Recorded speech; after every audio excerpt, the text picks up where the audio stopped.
Eczema is a disease that affects a lot of people all over the world, including myself. This month, October, is Eczema Awareness Month, and I thought it wise to make a video on how we can best manage such a skin condition, the ideal skincare routine that you can follow, skincare products, and ingredients that you can actually identify whenever you go out to shop for your skincare routine. And if you're interested in such a video, then definitely keep on watching.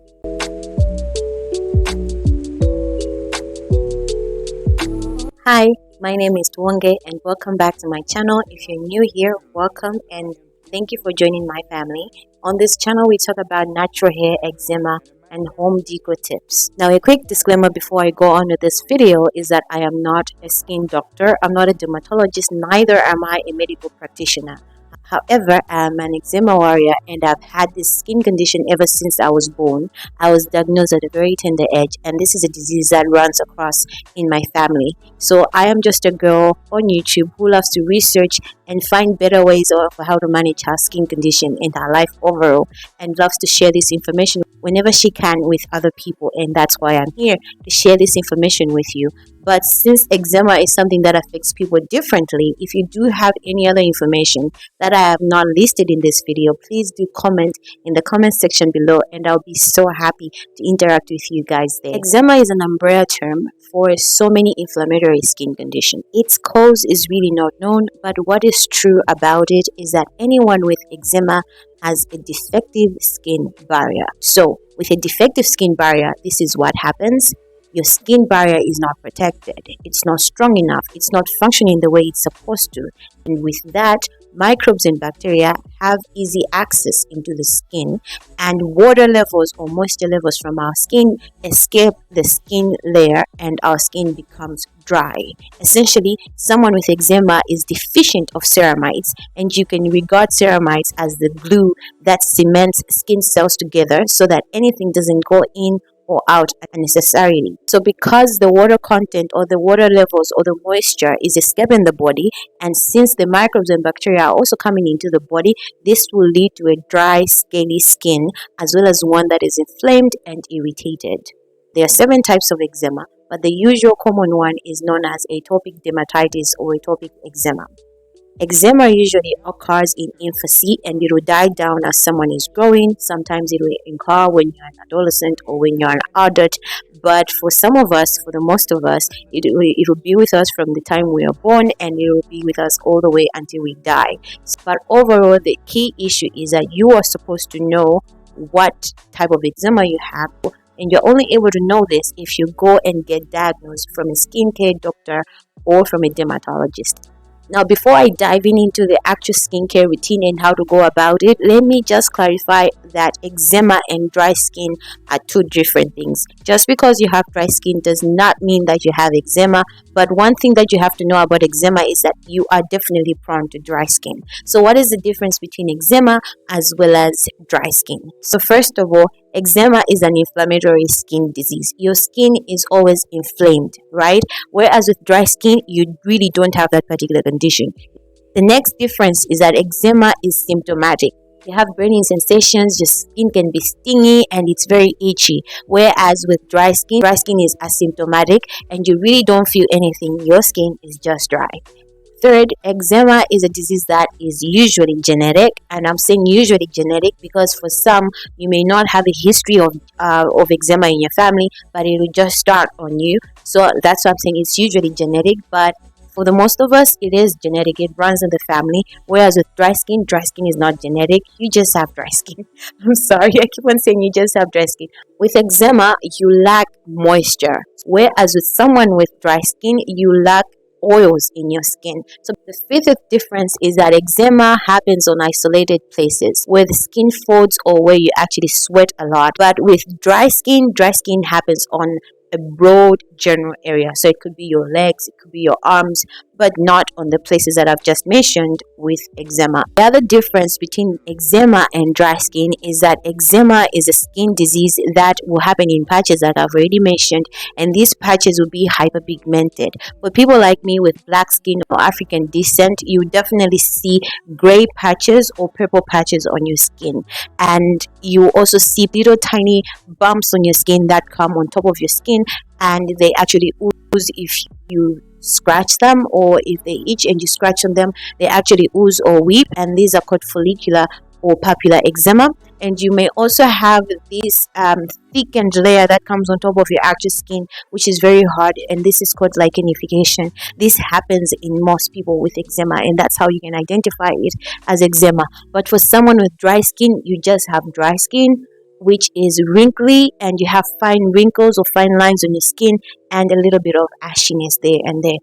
Now, the last difference, or something that you have to know about eczema, is that eczema is triggered by environmental changes, by allergens, by asthma, as well as by food sensitivities. By the way, if you haven't been on my channel, I have 2 videos already on eczema. I have talked about 6 principles that can actually help someone to manage their eczema. And I've also talked about how you can come up with a diet if you're suffering from eczema and if your eczema is triggered by gut inflammation. So if you haven't checked that out yet, make sure you watch that video after you've seen this one.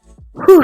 Now that was a lot of science to go through, and I hope that you guys understand what eczema is and you have a picture of what it is. So right now, let's talk about skincare. Now with skincare, it always starts in the bathroom, so let's start from there. Now with eczema, you have to make sure that you're limiting the time that you spend in the bathroom. And it is important for you not to go over 15 minutes. The longer you stay in the bathroom, the more your skin is prone to damage. Another thing about bathing is the temperature of your water. Make sure that your water is lukewarm. Remember, the skin barrier is already defective, and with too much heat on the skin, you're just going to destroy it. So please do not use hot water, but use lukewarm to warm water. For most people with eczema, bathing with very cold water can also cause irritation on the skin. So you really have to strike a balance between the temperatures. And when we are bathing, we want to use soap, right? But the type of soap that you use also matters, because not all cleansers are made equal. So with someone with eczema, you really don't want to go in with a very, very harsh soap or very, very harsh cleanser. You want to use a mild cleanser. And when I say mild cleanser, I mean a cleanser that when you use on your body, you won't feel so dry. It will actually act like a moisturizer. And for you to understand what type of soap you have to go for, look for something that doesn't have a soap formula. For example, something that has SLS, which is sodium lauryl sulfate. And there are certain types of soap that are called antibacterial. You may also want to avoid them as they may be too drying on your skin. But if it's a soap that is really working really well for your skin, then you can definitely go on with it. And you also don't want to scrub your body on an everyday basis. The scrubbing on an everyday basis is what causes trauma to the skin. I love to use gloves in the shower, but I don't go in with the gloves all over my body on an everyday basis. I do this at least 2 or 3 times a week, and the other days I just use my hands and rub the soap all over my body and scrub under my armpits, in between my thighs, and as well as the behind. That's what you want to do for your skin as someone with eczema. And the other thing that you also have to take note as you're bathing is not to use fragranced soaps or fragranced body shower gels or something like that. You want to go for something that is free of fragrances, free of perfume, because those fragrances, synthetic fragrances, are usually one of the triggers that actually irritate the skin barriers. When you're getting out of the bathroom, you want to make sure that you're patting dry your skin and not rubbing it with a towel. And mentioning of towels, you also have to make sure that you are changing it weekly, or at least you're washing it every week. But I do know that most of us are lazy, but this is something that you have to practice. Otherwise, you can't just do it today and stop tomorrow. It's something that has to be a lifestyle. Speaking of bathing, especially in boarding school, even when we're at home, make sure that the pail or the basin that you're using, especially for those of us who bath using a pail or a basin, make sure that you wash it before you put in your bathing water. So these things sound very obvious, but they make a lot of difference if you follow them and do them every single day. Now you may be asking, what type of products am I supposed to use in the bathroom? What type of brands do I recommend? For bathing time, remember I did mention that you need a soap that is free of SLS, and an example is Dove. Another soap that you can use for someone with eczema is Dudu Ocean African Black Soap. Now, another soap that I just fell in love with earlier this year is Dr. Hira's Got Milk Soap. Most of you guys have been saying your skin is glowing, your skin is glowing.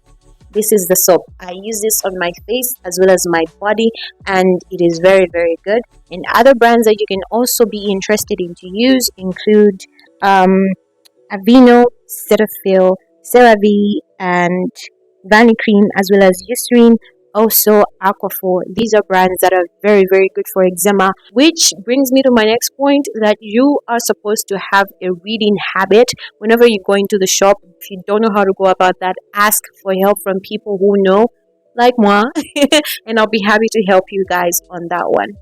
Now, having said that, let's go on to the next part, which is moisturization. And if there's anything that is very crucial about eczema, is moisture. You always have to moisturize your skin. Like I mentioned with the soaps, not all moisturizers are created equal. There's certain types of moisturizers that are really going to exacerbate the condition that you already have. So you really have to find products that have nutrients and ingredients that are really going to elevate the skin condition and make your skin better. So let's see what type of moisturizers are out there and how you can identify them and which brands are recommended for eczema prone skin. So there are three types of moisturizers. We have the oils and the ointments, and then we have the creams, and then we have the lotions. Basically, they are listed like this because the oils and the ointments have higher oil content, and then the creams have a moderate oil or butter content, and then the lotions have a high water content and a very low oil content. For me, my favorites are oils and ointments. I know for some they feel like the skin is sticky, but for me it just works because I've mastered how to go about that.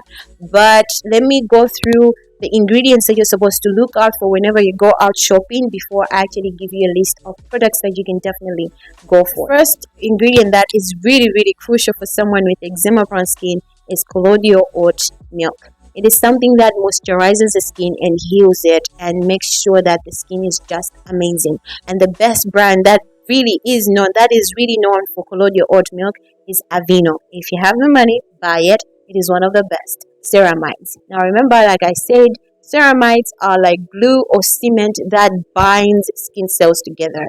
And the brand that is really known for ceramides is CeraVe. I know it's slightly expensive, value for money, okay? Value for money. Some products just do what they say they're supposed to do, and this brand does the job. Another ingredient to go for is urea, and urea is another ingredient that really helps, especially for those who have rough, bumpy skin. And a brand that is also known for this is Cetaphil. Okay, another ingredient is the linoleic acid. Then we have coconut oil, hemp seed oil. We also have black seed oil, vitamin E, cocoa butter, mango butter, shea butter, as well as vitamin B5, also known as panthenol. If you see a mixture of these ingredients, 2 or 3 or 4 of them, know that that product is good for you.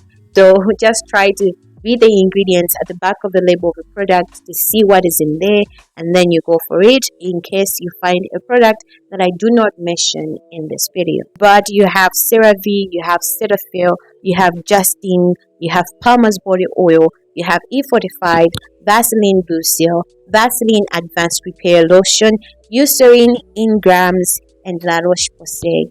These are really, really good for eczema, and you can actually navigate and see which one works for your budget and what actually suits you and your environment. For the past year or so, I've been using the Justine Tissue Oil. This is packed with almond oil as well as vitamin E, and this is something that is amazing.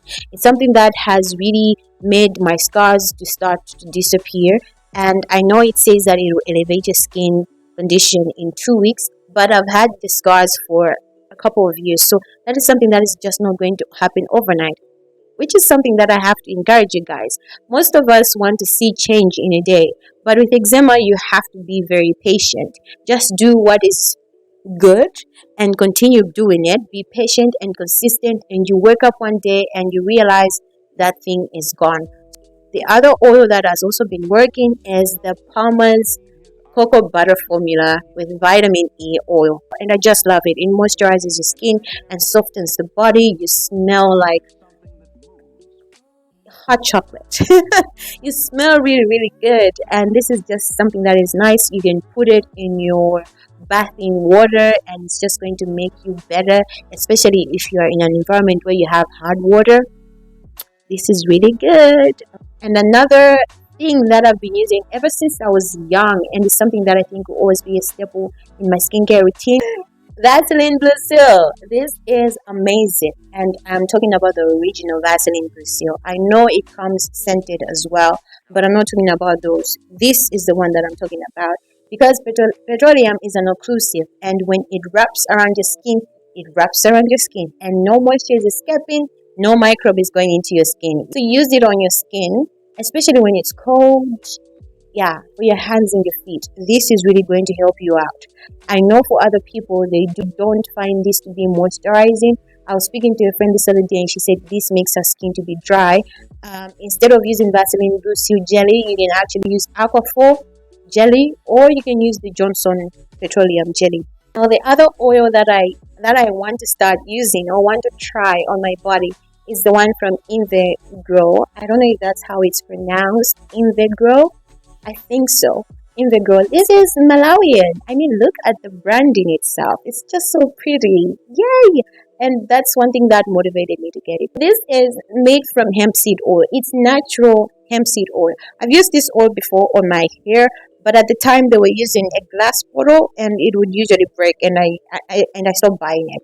But I saw it again in Chipiku Plus the other day and I was like, I need to get it. And this is around 6,600 something. Basically just save up 7,000, and this is 250 milliliters, which is really cool. I mean, yeah. So it says right here that it helps skin with blemishes, dryness, and moisturizing, and aids skin affected by eczema and psoriasis. I mean, that's what we're looking for. This is industrial hemp. It's not the hemp that people use for, but this is industrial hemp, and this is certified and fully licensed by the Malawi government. Now, another thing that I have to mention before I go to the next phase is that for mothers who have babies, try to stay away from powders. I know most of the mothers like to sprinkle some powder on their babies and their bums and whatnot. Try to stay away from that. Just clean up the sword buttocks and with soap, of course, and water, and then pat it dry and then moisturize it and just leave them on somewhere just to cool off before you wrap them again in a diaper. And speaking of diapers as well as wet wipes, make sure that they're free of chlorine, bleaching, fragrances, parabens, as well as latex. If it's at night and they have some nappy rash or something like that, eczema on their buttocks, take your breast milk and smear it on that particular region after you've cleaned it, of course. And having occasional oat milk soak baths also improves the skin condition overall. Just make it fun. So basically that's what you do on an everyday basis, and this is something that has to be a lifestyle. Now, there are certain times where your skin is just itchy. So if your skin is itchy, what do? Most of the times I highly recommend people to use aloe vera gel, and if you really know the aloe vera gel that is not irritating to the skin, definitely use it. It's very good to have the plant in your home, but if you can't have the plant in your home, buy yourself some aloe vera gel and use it on that particular area that is itchy. This is something that I use on my skin and it really does work. Or you can actually use pseudo cream, and this is also something that I apply when my skin is very itchy. And again, everything that I'm mentioning here is family friendly and can be used on kids as well as adults. Now, if you've seen that a patch has started to develop on your skin, what do? For me, what my doctors have advised me to do is to always have a steroid cream in my closet. Now, this is something that you don't use on an everyday basis. You use it when you have a patch that is developing and you just want to get rid of it. So I always have this betamethasone in my skincare collection, but this should not replace a moisturizer because it's not a moisturizer. It is a steroid cream that is trying to elevate a condition that is just starting to develop.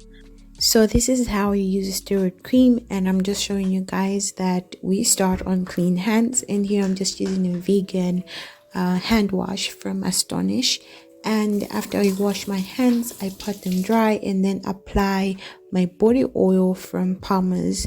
And then once that is moisturized, that's when I go in with the steroid cream.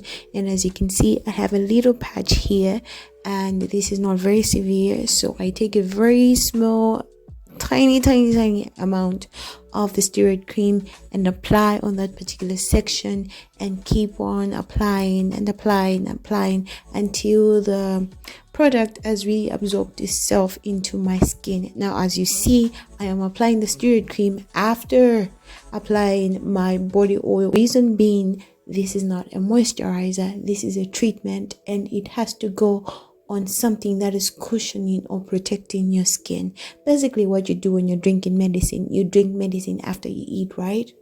Now, if you see your skin oozing or weeping or producing some liquid after you've scratched or on its own, it is time for you to go and visit a doctor, because that, my friend, is skin that is crying and you don't want to do anything to it. Just go straight to the doctor. It may need some antibiotics and some cleaning to be done there, and that's going to be treated for you.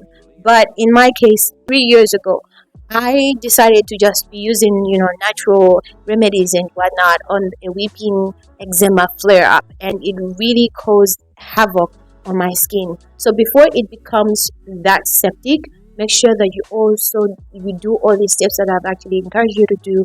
Make sure you visit the doctor before it becomes too late, and that way you are going to manage your skincare routine and your eczema really nicely. Other than that, let me just share other tips that are necessary for you to follow if you have eczema prone skin. You need to remove the tags on your clothes because they can be scratchy. 2, have a diary where you take down notes of what triggers your eczema. Number 3 is to make sure that you're changing your bed sheets every single week. Dust mites on your bed are really going to attack you. You're going to be waking up with as if something was just crawling on your skin, and you don't want that. I don't use any fabric conditioner. Make sure that your routines are very simple and straightforward. SPF is very, very important, so sunscreen is very crucial, so always have it on you. Make sure that you're not allowing sweat to linger on your skin, especially for those who work out. Do not also repeat clothes. The thing is, wear gloves whenever you are cleaning the home, because most of the things that we clean with, sometimes they can chip away at our skin. Don't do a lot of laundry at the same time. Do it in bits. Otherwise, find yourself a laundress or buy a washing machine. Basically, guys, that's a skincare routine, and that's how you go about it. I know the video is a bit long than my usual 10-15 minute videos, but I hope that this was elaborative enough and that you guys understand now what you're supposed to do about your skincare where eczema skin is concerned. If there is anything else that I didn't talk about that you want me to discuss it, let me know in the comment section below. If you have any comments, any more additions to what I've just explained, please let's chat in the comment section below. Share your ideas, share your knowledge. I'll be so happy to learn from you guys. And thank you guys for watching. Thank you guys for the support that you always render to me every single time I post a video. And share this video with your friends, and make sure that you subscribe to my channel if you haven't done so. Like the video, click the notification button if you haven't, so that you know whenever I post a new video. And until I see you guys in the next one, stay well and peace.